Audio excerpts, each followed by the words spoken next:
Hai, Assalamualaikum warahmatullahi wabarakatuh. Selamat datang ke channel Ayah Azmi. Saya Cikgu Ayah Azmi, Cikgu Sains anda.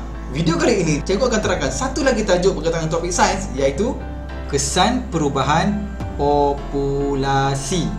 Sebelum tu, objektif pembelajaran kita kali ini, Cikgu harap kamu dapat meramalkan kesan terhadap hidupan lain jika berlaku perubahan populasi. Apa itu populasi? Nanti kita bincang tajuk ni. Okey, dalam siratan makanan, sesuatu habitat. Bagi siapa-siapa yang terlepas dengan video cikgu sebelum ini, boleh klik link di atas untuk terus akses kepada video-video tersebut. Selepas selesai saja kamu tonton video pembelajaran ini, kamu boleh terus jawab soalan uji minda yang cikgu sediakan pada link di description video di bawah. Tapi soalan itu ada passwordnya yang mana kamu perlu tonton video ini sampai habis. InsyaAllah kamu jumpa password tersebut.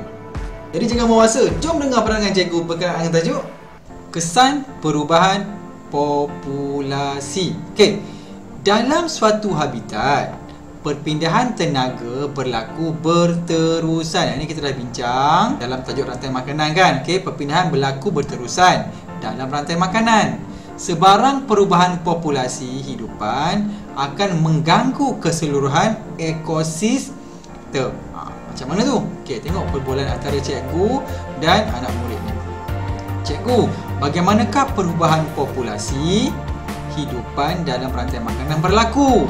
Cikgu jawab apa? Ada banyak sebab. Perubahan populasi hidupan berlaku misalnya akibat perubahan cuaca. Okey, perubahan populasi boleh berlaku daripada pertama sekali perubahan cuaca yang melampau dan penularan wabak penyakit. Okay, contohnya rantai makanan ya. Perubahan populasi itu maksudnya bilangan sesuatu hidupan dalam ini boleh bertambah ataupun berkurang disebabkan oleh wabak penyakit ataupun perubahan cuaca. Apa ya? Kita tengok ya, perubahan cuaca dan juga penularan wabak penyakit macam mana. Contohnya penerokaan hutan yang tidak terancang. Tengok ni ya. Bagi siapa yang belum subscribe channel cikgu ni, sila klik butang subscribe di bawah untuk terus dapatkan video-video terbaru daripada cikgu. Alright. Hutan ditebang ya, jadi habitat haiwan musnah, hilang. Okey. Jadi haiwan tiada tempat tinggal, tumbuhan dalam rantai makanan tersebut akan musnah. Bila tak ada tumbuhan, dia adalah haiwan punya makanan, jadi rantai makanan tu boleh musnah. Okey, lagi satu kebakaran hutan. Okey, kebakaran hutan juga antara salah satu cara yang boleh menyebabkan sesuatu perubahan populasi boleh berlaku. Okey, perubahan hutan ni. Okay, contoh yang lain pula, aktiviti pemburuan haram. Pemburuan haram antara kesan besar, sebab besar menyebabkan populasi dalam satu habitat itu berkurang. Kita tengok apa itu populasi. Populasi ialah kumpulan hidupan atau spesies yang terdapat dalam sesuatu habitat. Perubahan populasi menunjukkan perubahan dari aspek bilangan spesies dalam habitat tersebut. Kita tengok contoh yang ni pula ya. Okey, contohnya di sini kita ada populasi buah-buahan, populasi tupai, populasi ular dan juga populasi helang. Populasi itu dia boleh jadi meningkat, dia boleh jadi menurun. Okey, contohnya populasi tupai boleh meningkat, dia boleh menurun.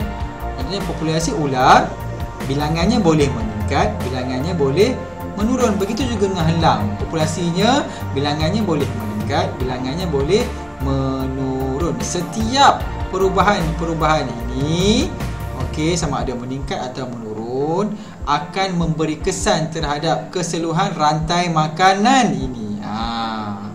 Jadi apabila rantai makanan itu berubah, dia akan turut memberi kesan terhadap siratan makanan. Sebab apa? Sebab siratan makanan datangnya daripada rantai makanan, iaitu siratan makanan adalah gabungan beberapa rantai makanan. Jadi apabila rantai makanan ini berubah, siratan makanan juga turut berubah. Okey, kita akan tengok macam mana kesan populasi terhadap hidupan dalam rantai makanan. Jom ya. Okey, kita akan tengok kesan terhadap populasi dalam rantai makanan. Sekiranya bilangan-bilangan populasi haiwan dan hidupan dalam ni berubah. Tengok macam mana. Okay, kita ambil helang dulu lah. Sekiranya bilangan helang bertambah, populasi helang bertambah dalam satu habitat tersebut, okay, apa berlaku pada ular? Ular akan berkurang. Lebih banyak helang yang makan ular, ular pun berkurang. Apabila ular berkurang, apa jadi pada tupai? Tupai akan turut bertambah. Sebab apa? Sebab tak ada yang nak makan tupai, betul tak? Jadi tupai bermerajalela lah. Okey, jadi tak ada siapa yang makan dia. Jadi bila tupai bertambah, apa jadi pada tumbuhan? Tumbuhan akan berkurang. Jadi tumbuhan dalam sesuatu habitat itu akan berkurang lah. Jadi banyak sumber-sumber makanan akan habis disebabkan satu sebab je, helang bertambah, kesan dia buah-buahan akan berkurang. Ini kesan terhadap populasi. Contoh kesan terhadap populasi sekiranya helang meningkat. Kita akan tengok macam mana kalau ular meningkat pula. Okey, tengok contoh ular meningkat pula. Kalau bilangan populasi ular meningkat di dalam sesuatu habitat tersebut, apa akan jadi pada helang? Helang akan meningkat lah, dia suka lah sebab banyak makanan dia kan. Jadi helang akan dapat banyak makanan, dia membiak lebih banyak, helang akan ada. Apa jadi pada tupai? Bila ular bertambah, tupai akan berkurang. Tupai berkurang lah. Okay, sebab banyak ular makan dia, jadi dia tak sempat nak membiak, dia pun berkurang ataupun mati. Bila tupai mati, apa jadi pada buah-buahan? Buah-buahan akan meningkat. Jumlah buahan akan meningkat dalam satu habitat kebun itulah.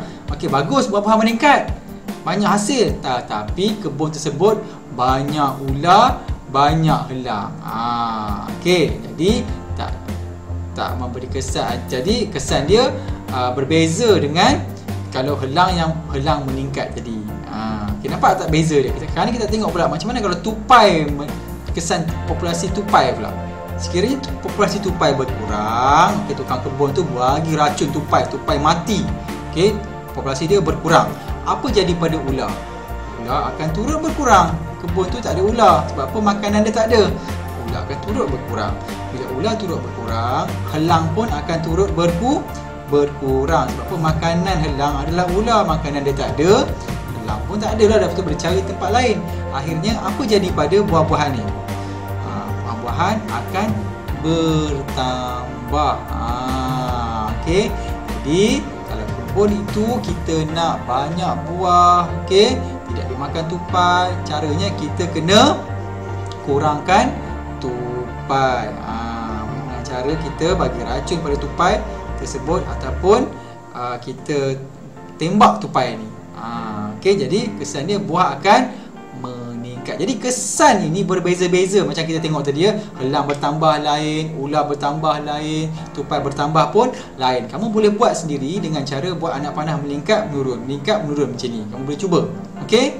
Jadi kesimpulannya ya, perubahan populasi dalam rantai makanan sesuatu habitat akan mengganggu hidupan yang lain. Seperti kita bincang tadi kan, hubungan makanan antara hidupan turut terjejas, menyebabkan rantai makanan dan siratan makanan akan berubah secara keseluruhan.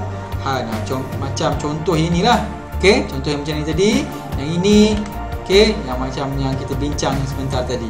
Ramalkan kesan lain terhadap hidupan jika berlaku perubahan populasi dalam siratan makanan pula.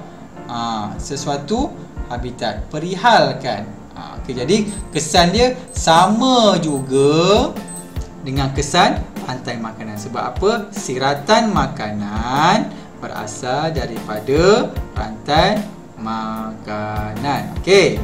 Keteluan bagi soalan uji minda kali ini adalah 4-3, 4-3, 4-3. Juga ulang, 4-3, 4-3, 4-3. Selamat jawab soalan. Jadi itu saja untuk tajuk kali ini. Cikgu harapkan kamu dapat meramal kesan terhadap hidupan lain jika berlaku perubahan populasi dalam siratan makanan dalam satu habitat. Jadi kita akan jumpa pada tajuk yang lain, tajuk yang seterusnya, iaitu tajuk baru kemandirian spesies tumbuhan. Kita dah belajar tentang kemandirian haiwan. Kita akan masuk pula kemandirian spesies tumbuhan, iaitu macam mana kita menjelaskan dengan contoh ciri khas tumbuhan untuk melindungi diri daripada musuh. Sekiranya kamu dapati video ini memberi manfaat dan memahamkan kamu berkenaan tajuk ni, sila tekan butang like, share dan komen video ini untuk terus bagi semangat kepada cikgu bagi menghasilkan video-video yang terbaru setiap minggu. Bagi siapa yang belum subscribe channel cikgu ni, sila klik butang subscribe di bawah untuk terus dapatkan video-video terbaru daripada cikgu. Alright? Sehingga kita jumpa lagi pada tajuk yang seterusnya. Saya Cikgu Ayah Azmi, Cikgu Sains anda. Bye-bye.